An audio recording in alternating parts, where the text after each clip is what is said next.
Hi friends, welcome to Rainbow Civil Service Academy. இந்த வீடியோவில் 6th standard உடைய civicsல second lesson பார்க்க போகிறோம். term 1 second lesson achieving equality. So equality நம்ம சொசைட்டியில் இருக்கா அப்படின்னு பார்த்தீங்க அப்படின்னா இருக்குது. பட் ஆனால் வந்து சம் பாயிண்டில் வந்து ஒரு சிலருக்கு வந்துட்டு அந்த ஈக்குவாலிட்டியை வந்து கொண்டு வர மாட்டாங்க. So people harbor attitudes of hostility towards those who are differ from them.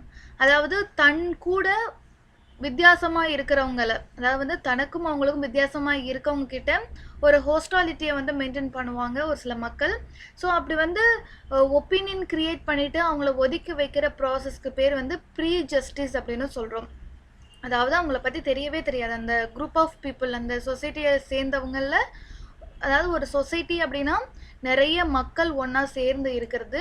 அதில் நம்ம இந்தியான்னு பார்த்திங்கன்னா விதவிதமான ரிலீஜியன்லேருந்தோ கேஸ்ட்லேருந்தோ இல்லை வந்து கம்யூனிட்டி சேர்ந்தவங்க, வேறு வேறு லாங்குவேஜ் பேசக்கூடியவங்க அப்படின்னு சொல்லிட்டு, அதே சமயம் ஸ்கின் கலர் ஆகட்டும், இது மாதிரி நிறைய விஷயங்களில் மாற்றங்கள் இருக்கக்கூடிய வேறுபாடுகள் கொண்ட ஒரு மக்கள் அமைப்பு தான் நம்ம இந்தியாவில் இருக்குது. பட் ஆனால் வந்து ப்ரீ ஜுடைஸ் அப்படின்னு சொல்லக்கூடிய ப்ரீ ஜஸ்டிஸ் அப்படிங்கிறதும் ஒன்று இருக்குது. ஸோ ப்ரீ ஜஸ்டிஸ் அப்படின்னா என்ன அப்படின்னு பார்த்தீங்கன்னா, it's a meaning of judging other people in a negative or inferior manner அப்படின்னு சொல்கிறாங்க. அதாவது வந்து நெகட்டிவாக ஒருத்தங்களை பற்றி முதல்லே ப்ரேயராக வந்து ஜட்ஜ் பண்ணி வச்சுக்கிறதா வந்து ப்ரீ ஜுடிஸ் அப்படின்னு சொல்கிறோம்.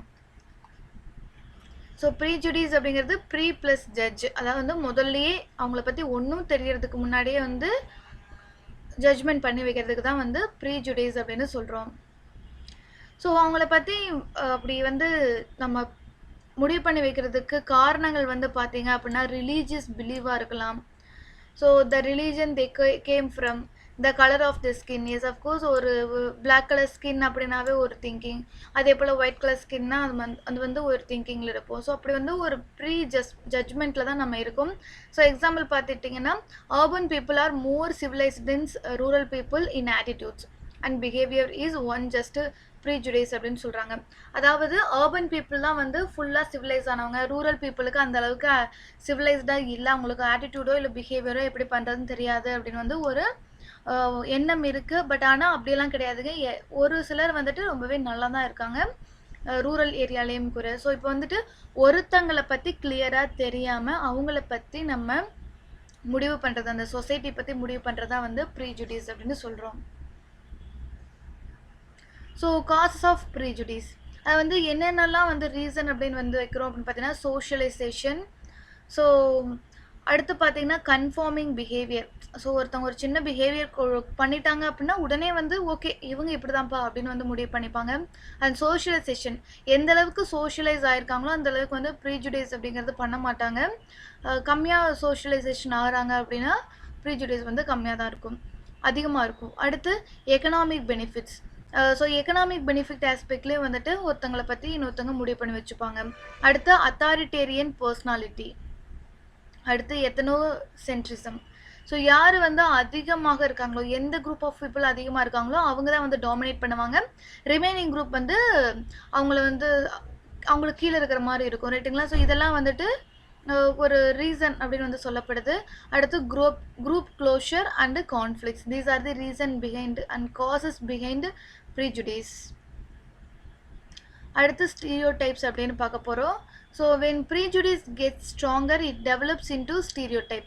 அதாவது ஒருத்தங்களை பார்த்து அவங்கள பழகிறதுக்கு முன்னாடியே, இல்லை ஒருத்தங்கன்னு வச்சுக்க வேண்டியதில் ஒரு சொசைட்டின்னு வச்சுக்கலாம். ஸோ ஒரு சொசைட்டி கூட நம்ம வந்து மிங்கிள் ஆகிறதுக்கு முன்னாடியே அவங்கள பற்றி ஒரு முடிவு பண்ணி வச்சுக்கிறோம்.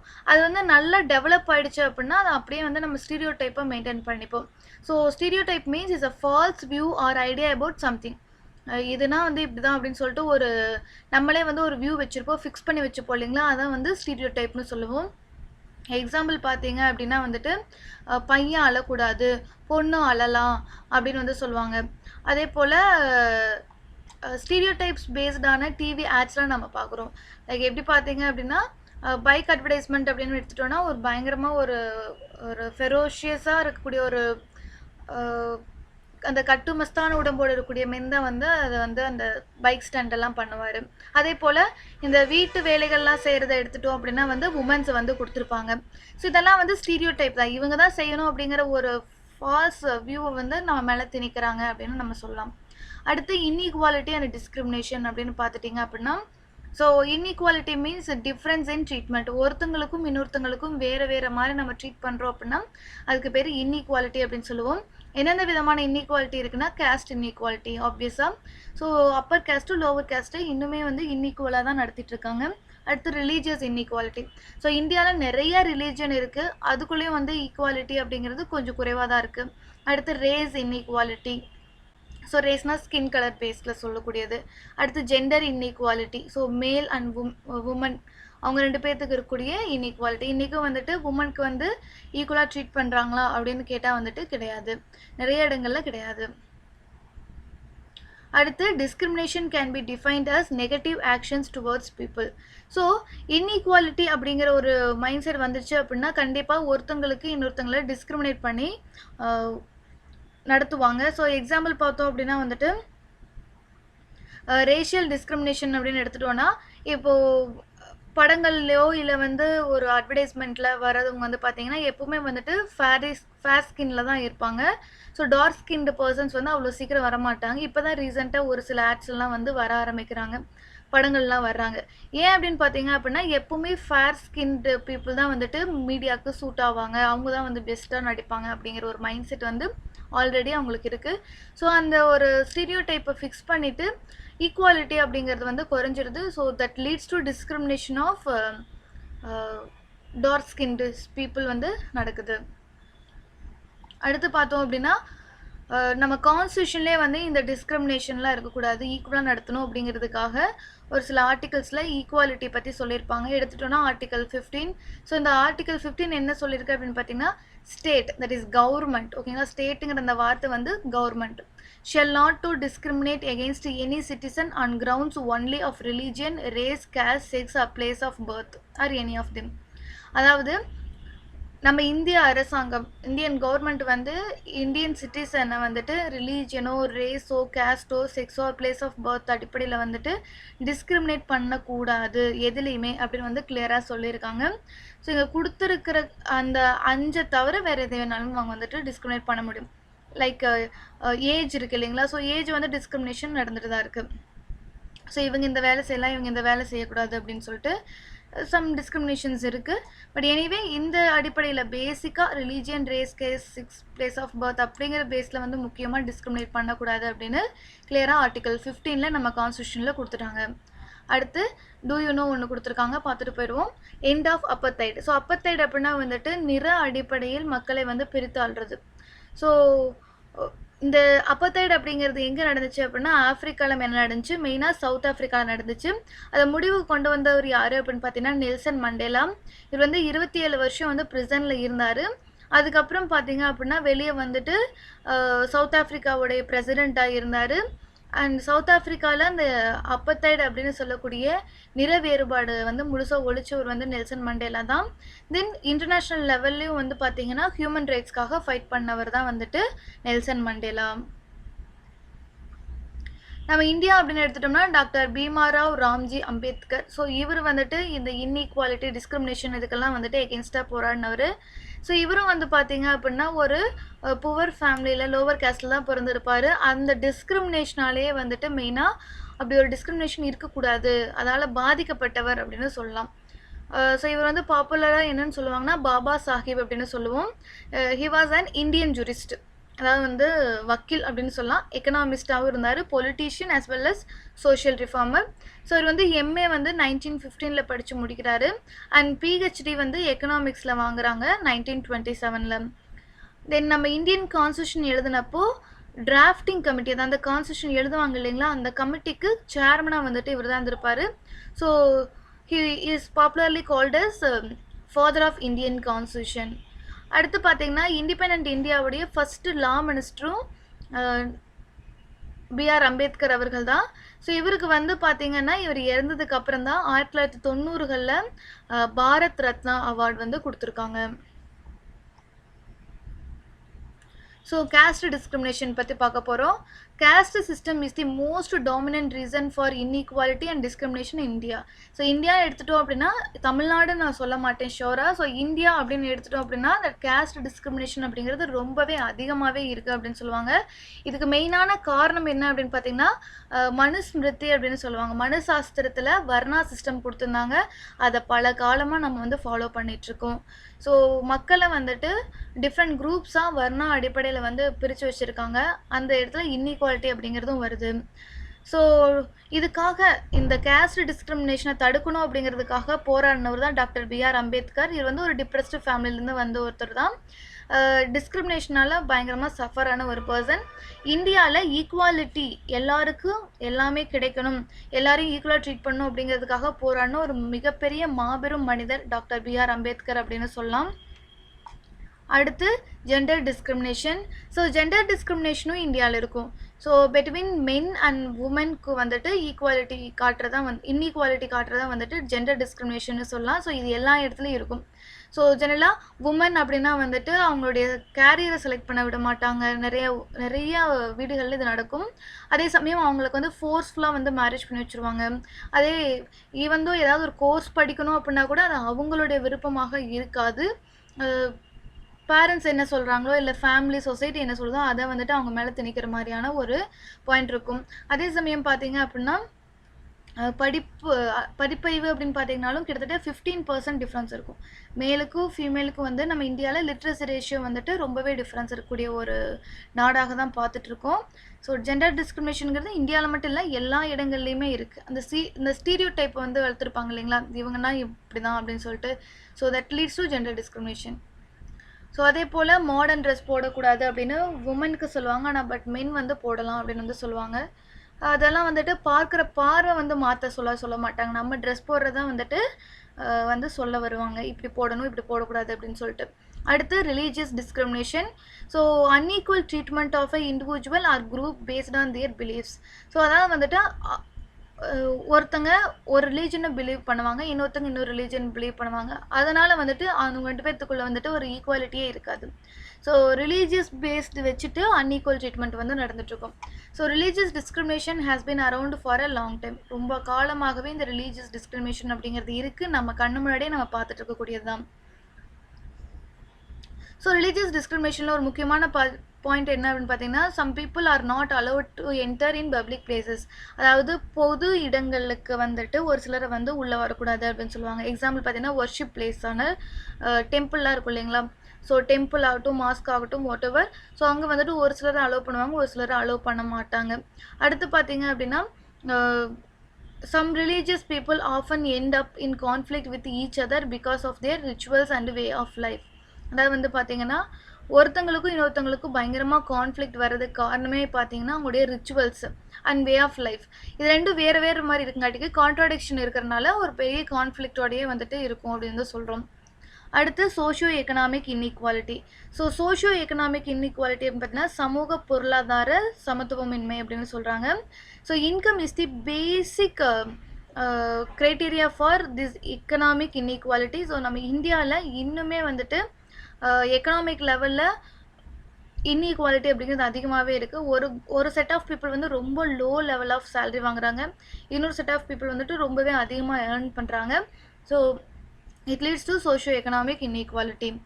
ஸோ இன்னும் பார்த்தோம் அப்படின்னா லோ இன்கம் டிஸ்ட்ரிக்ஸில் வந்து பார்த்திங்கன்னா லோ இண்டஸ்ட்ரியல் டெவலப்மெண்ட் இருக்கும், லோ அக்ரிகல்ச்சர் ப்ரொடக்டிவிட்டி இருக்கும். ஜென்ரலாக இண்டஸ்ட்ரி இல்லை, அக்ரிகல்ச்சர் பெருசாக இல்லை அப்படின்னா ஒப்வியஸாக அங்கே லோ இன்கம் டிஸ்ட்ரிக்டாக இருக்கும்.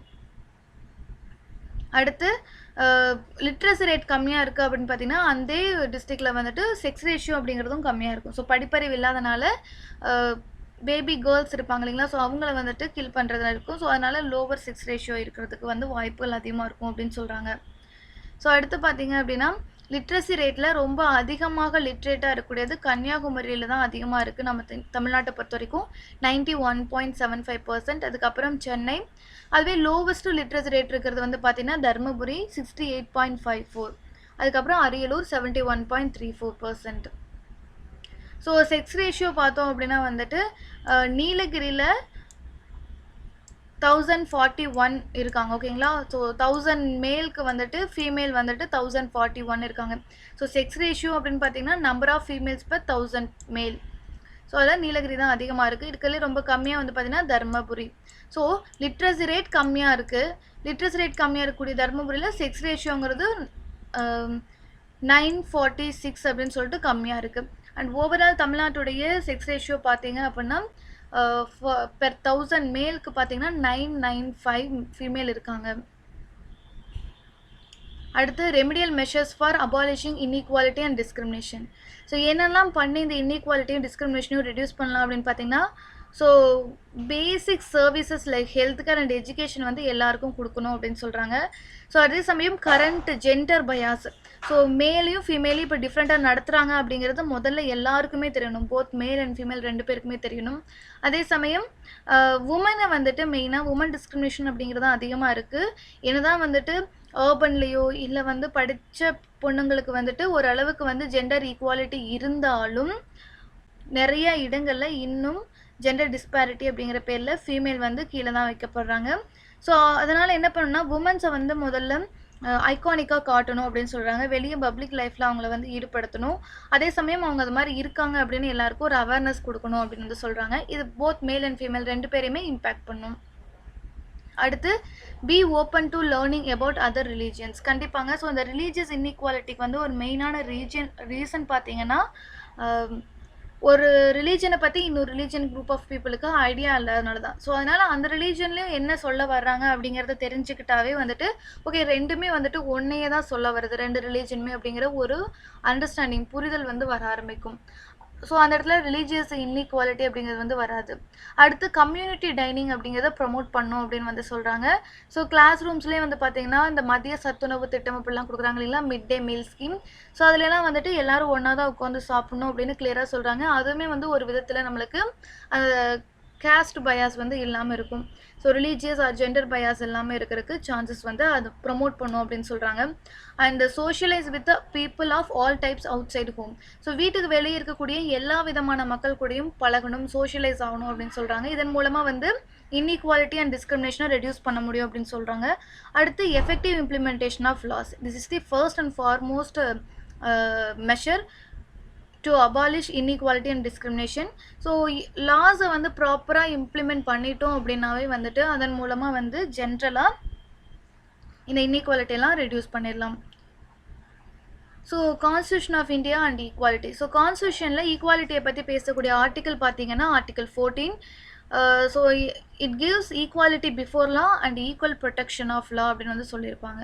ஸோ சட்டத்தின் முன் அனைவரும் சமம் அப்படின்னு கிளியராக சொல்லியிருப்பாங்க ஆர்டிக்கல் 14ல். அண்ட் தமிழ்நாட்டை சேர்ந்த முக்கியமான அச்சீவர்ஸ் பார்க்க போகிறோம். ஸோ ஃபர்ஸ்ட் அண்ட் ஃபார்மோஸ்ட் வந்து நம்ம அப்துல் கலாம் ஐயா தான். இவர் வந்து 11th பிரசிடென்ட் ஆஃப் இந்தியா. இவர் வந்து ஒரு ஃபாண்ட்லி, அதாவது வந்து ரொம்ப ஃப்ரெண்ட்லியாக எல்லோரும் என்ன சொல்லுவாங்கன்னா பீப்புள்ஸ் பிரசிடென்ட் அப்படின்னு வந்து சொல்லுவோம். அவர் வந்து ராம்நாடை சேர்ந்த ஒரு புவர் ஃபேமிலியில் வந்து இருந்து வந்த ஒரு பர்சன் தான் இவர்.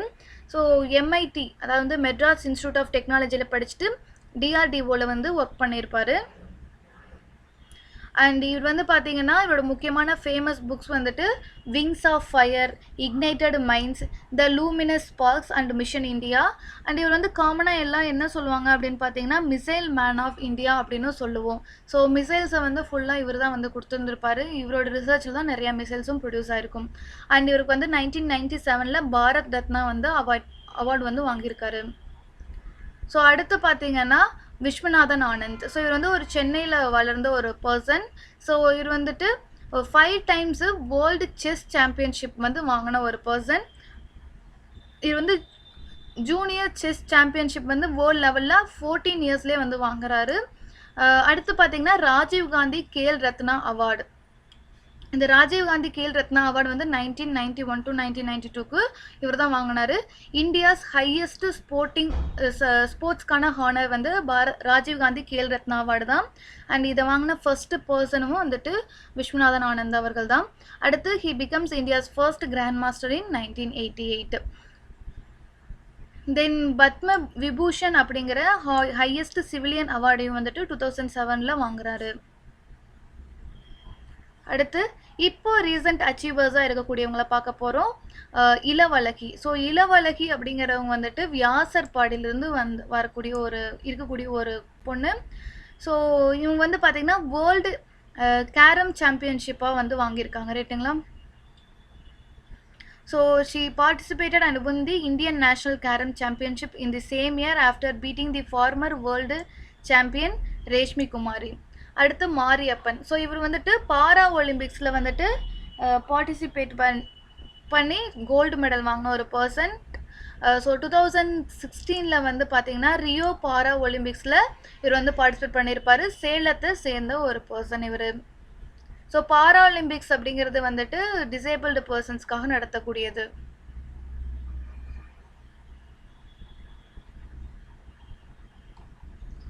அடுத்து ஸோ நம்மளுடைய சொசைட்டியில் ஈக்குவாலிட்டி அப்படின்னு கொண்டு வரணும் அப்படின்னு பார்த்தீங்கன்னா முதல்ல இந்த டைவர்சிட்டி இருக்குது இல்லைங்களா. நம்ம ஊரில் இந்த விதவிதமான மக்கள் வாழ்கிறாங்க, கல்ச்சரோடு இருக்கக்கூடிய மக்கள் வாழ்கிறாங்க. அந்த கல்ச்சர்ஸ் எல்லாம் ஃபஸ்ட்டு ரெஸ்பெக்ட் பண்ணும். அண்ட் அவங்கவுங்களுக்குன்னா அவங்கவுங்க ஃப்ரீடமை கொடுத்தோம் அப்படின்னா வந்துட்டு ஈக்குவாலிட்டி அப்படிங்கிறது கிளியராக வந்துடும். So the different kinds of freedom are freedom to allow their religion, speak their language, celebrate their festivals and express their views freely.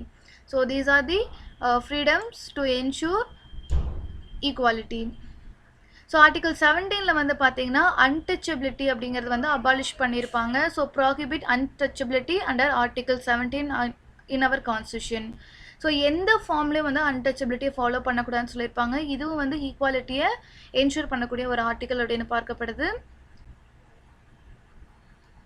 So ஜென்ரலாக வந்து பார்த்தீங்கன்னா இன்றைக்கும் இந்தியாவில் என்னென்ன டிஃப்ரெண்ட் டைப்ஸ் ஆஃப் டிஸ்கிரிமினேஷன் நடக்குதுன்னு பார்த்தீங்கன்னா பெண்களுக்கு எதிராக, விவசாயிகளுக்கு எதிராக, பேசன்ஸ் அண்ட் ட்ரைப்ஸுக்கு and people from lower social classes are still striving for equality in India.